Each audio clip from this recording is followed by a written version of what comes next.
Hey guys, it is July 25th, and there are some patch notes. I've been playing a lot of Hero League lately, and what I can say is that Raynor has been a pain. Urel has been out sustaining just about everyone and a pain. Um, and it's been kind of weird for the healing meta in general, as there's been a wider range of healers, but there's still been a few that have been ahead. So let's talk about these patch notes. I found that the first few times I've been going through this video, I've been taking way too long on it. So I'm going to probably skip past most stuff, give you guys a summary of what's happening and why I think it's happening, and then we're going to move on, okay? I'm not going to go through all the talents and explain everything. If you play those heroes and you know them, you'll know what the talents are. I'm not going to go deep into any of these talents. I'm just going to explain what the nerfs did, what the buffs did, and what their intention was for these. So let's move down. Here is the list of the heroes that are being changed. I'm not going to guess on which ones are which. Olrock's getting a basic attack damage buff. Because he doesn't get basic attacks off very much on fights, he usually just gets his blow up. I think this is more of a macro change to him, allowing him to do camps a little bit faster, as that's the time when he gets the most basic attacks off. Adding in his scaling, this change is going to allow him to do siege camps quite a bit faster. Phoenix is getting a nerf to basic attack damage, which he needs, as well as a nerf to Arsenal synergy, which he needs. He's getting a buff to a off-choice talent, which is interesting. Genji's getting a nerf to the reset window of his E, followed by, let me zoom in just a tad. Followed by, he's also getting a damage reduction on his E. I personally, I don't think this is like the end of the world. Same with a Dragon Becomes Me gets a nerf. This ult is already getting questionable to pick, but there's nothing else to pick on that talent tier. Again, one of those things where you could nerf this all you want. It's not necessarily that we're picking this because it's amazing and broken. We're picking it because his level 20 talents aren't that great. Like the deflect rarely gets value because it's the quest usually isn't done in masters because no one's attacking you while deflected, and the other one just I think this is just going to encourage more people to just go X strike. Hanzo is getting a really interesting change. He's getting nerfs to his sonic arrow and his natural agility, the things that pretty much made him unkillable, as well as gave him a lot of pro play potential, and they're buffing his auto attack. This is making me think that they're trying to make him more viable for people who are less skilled with him, as well as more viable in the hands of teams that don't get a lot of value out of Sonic Arrow. So this is a 10% buff on his auto attack. This will bring back Redemption as well as that level 4 talent where you one-shot a minion then get like 2 extra range on his auto attack, because then he's going to be able to poke people from far range really, really effectively and doing a lot of damage. This lowers his wave clear a little bit because you're losing one of the 2 wave clear abilities that he could have gotten. However, he does still wave clear pretty fast with Redemption and one-shotting minions, as he's attacking like once per second, so he clears a wave in like 6 seconds. It's still not bad. But ultimately, this is... I really like these changes for Hanzo personally. His W build wasn't nerfed, which means that it's not like they're just trying to force him out of pro play. But they did make it to where his basic attack damage is a lot higher, which it already was one of the scariest basic attacks in the game because of how long the range is and how much damage it is. And he can move while attacking, making it to where he can move around fights and be poking people for a good chunk of damage. I don't know. I like it. I feel like it's still a great Hanzo is going to be just as scary. But I think that people that were okay with Hanzo will be slightly better with him, making that 40% win rate possibly jump up to like a 43%, as well as the pro play isn't going to be changed too much. I mean, this radius change may definitely hurt him in pro play, but I don't think it's going to change too much. Like a really well-placed Sonic Arrow is still going to be amazing. Kael'thas got buffs here and here. This is going to bring him back into Masters play, but ultimately he's going to make him a permaban in like Silver and Gold, as the Ws are not... They get spread way too much in that rank, as well as the Qs get a lot of free damage. So now we're on to Raynor. Raynor needed tons of nerfs. Unfortunately, he's not getting an auto attack or a scaling nerf, which is, I think, what everyone was hoping for. But he is getting some nerfs that are very nice. The Raynor's Raiders is getting a slight nerf here as well as down here. Now, why am I saying that they're getting a nerf down here? Well, Ace in the Hole increased the damage from enemies that were slowed or stunned by 30%, but it didn't say auto attack damage. It said any damage, which means that your Rainer's Raiders actually saw not only were they doing 24, they were actually doing 24 plus 30% more damage because we had we had all this other stuff going on, right? We had the 30% extra damage here. We had the extra damage in other places. Sorry if you guys are hearing noises. Someone's messaging me. I don't want to like appear offline at the moment just for this. So you'll hear a couple like popping from your BattleNet. That's just me. The Behemoth armor is getting reduced on health. This wasn't really picked too much. People found that the trait build wasn't that effective because assuming people just let you auto attack them the entire game, you still weren't that scary with the trait build. Fighter Flight is getting an armor duration reduced from 4 to 3. This is going to stop the permanent uptime with the synergy of the level 4, the level 7, and one of the later talents. You used to have a permanent 25 armor that you could keep up, so this will remove it to where you'll have about a little bit of a downtime. Again, he used to be just doing ridiculous damage and have so much armor. I like these changes, but personally this isn't enough. He's still going to be broken. At the time of this video, or yesterday anyways, I checked HOTS logs and he had a 71% win rate in Masters and a 60% win rate over the entire roster. If you didn't ban Rainer, it was pretty much you were either going to lose or be tilted or be forced to play like 5 blind heroes just to stop him. I'm not even kidding. Like the only way we were able to win against Rainers was we would draft a Joanna and a Cassia and possibly an Artanis. And I'm not kidding. Like that was like the only way we won against Rainers. Like they were just broken. Rainers Pepper is bringing a bit too much salt. Tracer is losing 1 damage because of her fast attacks. That's losing something like 8 damage per it's more than that, but she's losing a lot of damage per attack, which is pretty big. And they're also nerfing Quantum Spike. This one bothers me as well, and the reason why is, yes, this is like her combo to one-shot people, and this is her burstiness. But what bothers me the most about this is the fact that if you nerf it a little bit more, it's just going to be a worse Titan Grenade, which is a Tychus ability that does like 5% of someone's target max health. Yet Tychus is AoE and has a much shorter cooldown. So, and it's a longer range, and it's just more consistent in general. So you're just nerfing an ultimate ability and making it worse than a regular ability on another hero. And people are already calling Tychus Fat Tracer because there's a build you can do where you can get 3 dashes and be almost as scary as a Tracer. So I don't know. I mean, he's never going to be as mobile as her or as safe as her. But to be able to have Titan Grenade and have Odin on the same hero and have to, I don't know. Also, like, Tracer is enabled by Malfurion, which we'll talk about that when we get down there. By them nerfing Malfurion, we may see less Tracer in general. So I think this was unwarranted. Azmodan, I'm going to pretty much put this simply. What they're doing to Azmodan is they are nerfing his scaling, they're buffing his early game so that he's about 10 to 15% less scary late game, yet at the same time he is more of a threat early game, as well as they're buffing his W quite a bit and his trait quite a bit, making it to where his macro potential is stronger, but his team fight is not as great late game. So he can help his team get to level 20, but he's not like doing 1500 damage every Q at level 20 anymore. That's all I'm going to say about this. I could spend 20 minutes on the Azmodan changes, but that's essentially what's happening. His early game's getting better, his late game's getting worse. Murky. The fish tank is getting the armor removed, but now he's getting 25% of all the damage he deals with basic attacks and basic abilities. So no ults, but everything else is still good. His Q hits for a lot, so this will essentially be healing him for, I would say, almost 25% of his health or more every time that he lands a Q. I would say his auto attack Q build might come back because at the time that he hits level 13, he's gonna be able to perma-slow people and out heal most people's damage. So level 13 in auto attack build, he could be a force to be reckoned with in the solo lane, or I mean in solo fights, 1v1s. Sergeant Hammer, BFG was being removed.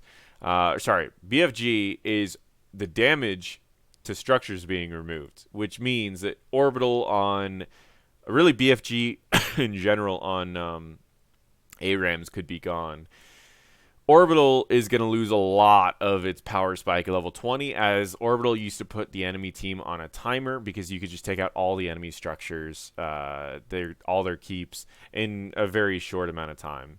So I like this change. I think most people like this change. I'm not going to talk about too much. What I have been asked is people have been asking me, will this affect her level?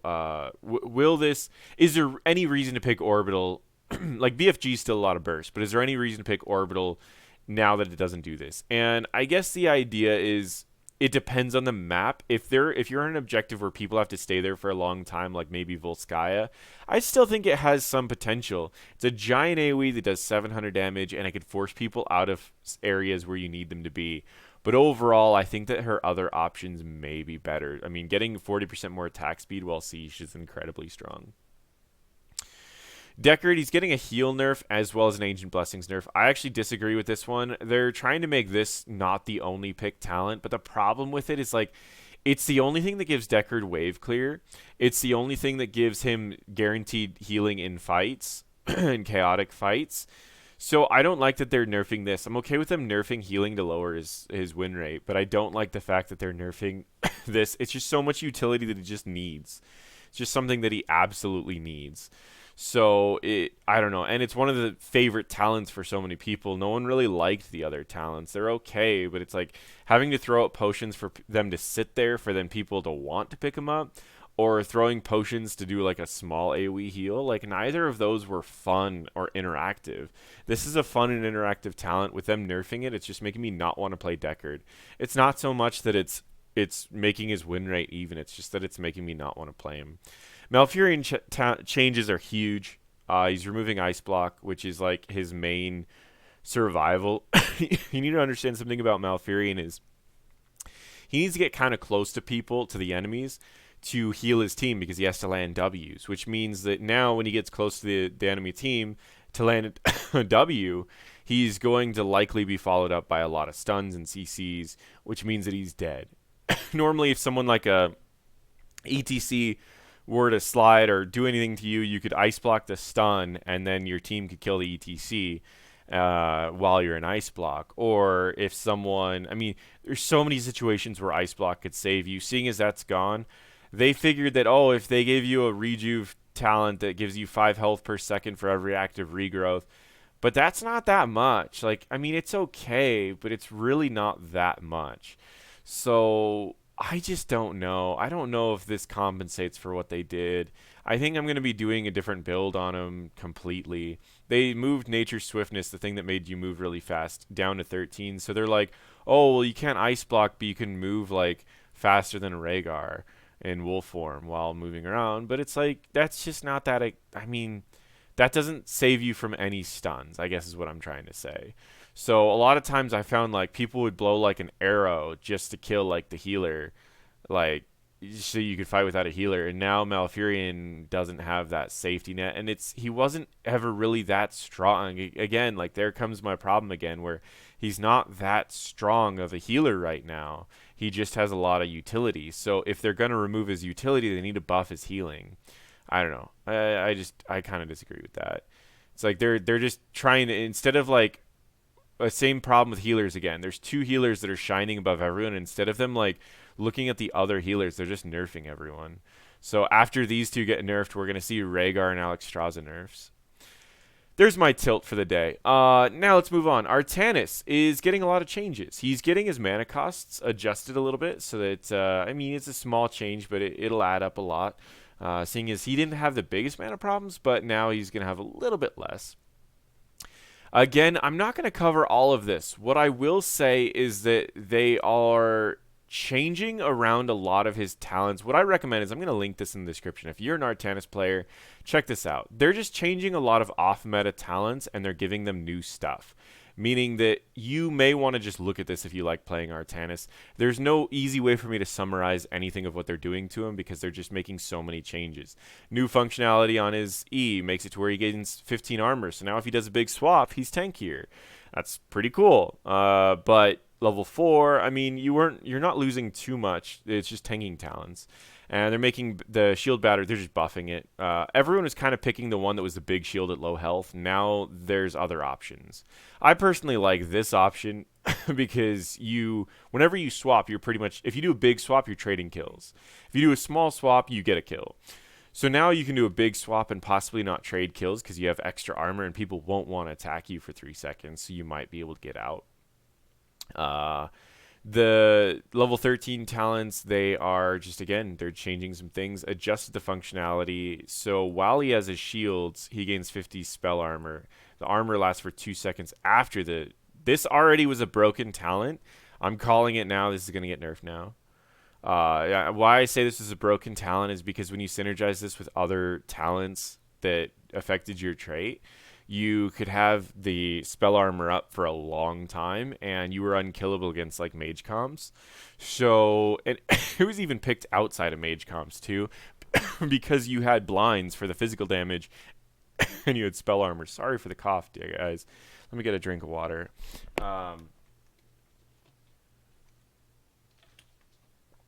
Okay, so we're gonna move on off of our tennis. Blaze, he's getting his radius increase. This is actually good for tanks because the larger your radius, the more skill shots you can get hit. And he's getting the Neural Stimpack nerf finally. So Neural Stimpack decreased the cooldown of all of your abilities outside of your like ultimates, right?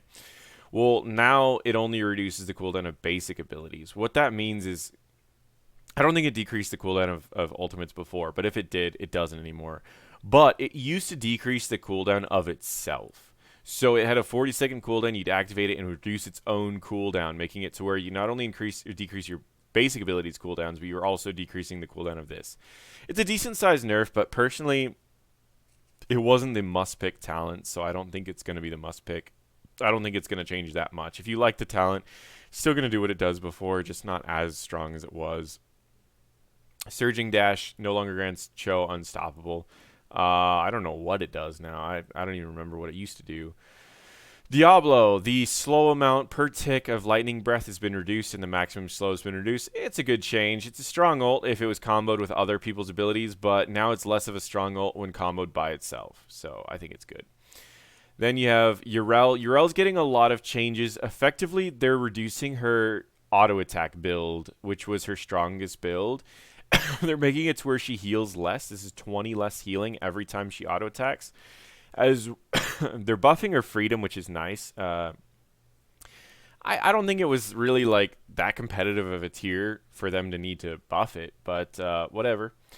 They're nerfing Divine Steed, which is just gonna make her other talents shine. I think this was a good talent, but I don't know. I don't think it was OP. I think it was great, and I think now it's just okay or good. I don't think it's going to be like removed from the meta because of this change. It's still a strong talent. Level 16, they're making two really interesting changes. They're nerfing the damage of Holy Wrath from 30% to 20%. Now, that still means you're doing 120% damage AoE whenever you use an ability. It's very, very powerful. What Templar's verdict was your W would reduce cooldowns if you hit, 2 people, right? Let's pull this up. Righteous Hammer, or no, it reduces armor by 20 for 4 seconds. So what happens now is it reduces armor by 20 and it does 4% of the enemy's max health, making this possibly not the tank killer anymore, and this could be the tank killer because you're reducing their armor. You're sending them into your team, you're reducing their armor, and you're doing 4% of their max health. It's not bad. The one thing that this is going to be really sketchy about with bad URLs is they might try to finish people off with that 4% and it might send the enemies away. So this is really risky. I think the pro players might start picking this up against heavy tanky comps, but they're you're going to see them positioning to where it always throws them into a wall. Now let's move down into bug fixes. Fix an issue where several effects of people being seen the edges of Fog of War. I think those are things where you pinged someone and then they walked into Fog of War and you could see him running away. Alarok issues fixed. Alexstrasza's Diablo Shadow Charge not stunning people. Genji, number of interactions between D-Blade and Swift Strikes, resetting duration bars. Medivh's fixed a few issues where he could set 2 portals after choosing the Portal Mastery. Just random things like this. Overall, I don't know. I like the changes they did. I mean, I think Raynor needed to be nerfed more. I like the changes that they did for Azmodan and the. I thought this was a strange change, but as a person who likes Kael'thas, I like it. I like the changes for Hanzo. I don't like the changes they did with Tekard and with Malfurion. I'm going to test him out for a little bit, see if the healing over time from this talent is worth what he's losing. But also not getting the movement speed means that you're also losing the ability to like move faster than them and get a root on them. So I don't know.